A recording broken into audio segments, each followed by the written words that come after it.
मणिपुर एक बार फिर सुलग रहा है। पिछले 2 दिनों से यहां शांति फैली हुई है।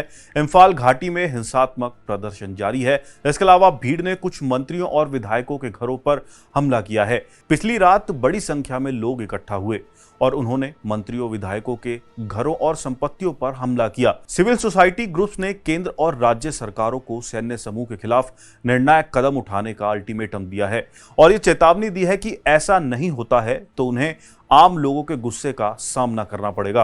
और इस हिंसा की आंच सरकार पर भी दिखने लगी है। मणिपुर में एन बीरेन सिंह की अगुवाई में बीजेपी की सरकार है, जिससे सहयोगी नेशनल पीपल्स पार्टी ने समर्थन वापस लेने का ऐलान कर दिया है। एनपीपी सुप्रीम और मेघालय के मुख्यमंत्री कनाड संगमा ने बीजेपी के राष्ट्रीय अध्यक्ष जेपी नड्डा को पत्र लिखकर समर्थन वापस लेने का ऐलान कर दिया है।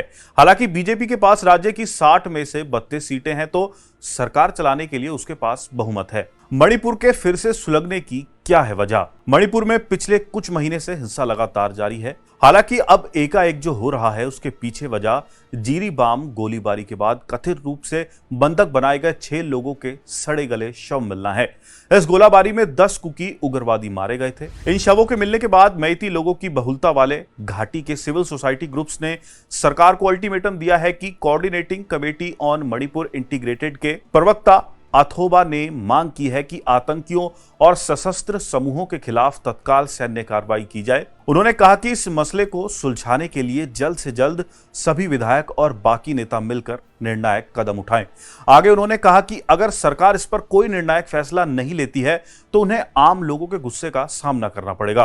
वहीं इस बीच कुकी, जो कि बहुलता वाले इलाके में उनका जनजातीय संगठन ने राज्य के घाटी जिलों में एएफएसपीए का एरिया बढ़ाने की मांग की है।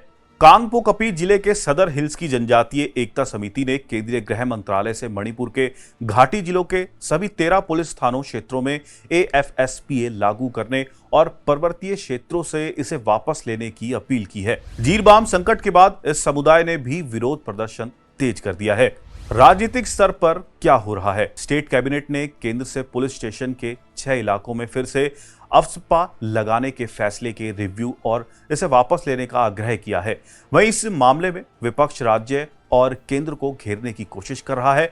विपक्ष के नेता ओक्रम इबोबी सिंह का कहना है कि वे पहले ही कह चुके हैं, अगर विधायकों के इस्तीफे देने से संकट हल हो जाता है तो वो इसके लिए तैयार हैं। उन्होंने कहा कि इस स्थिति की जिम्मेदारी राज्य और केंद्र पर है।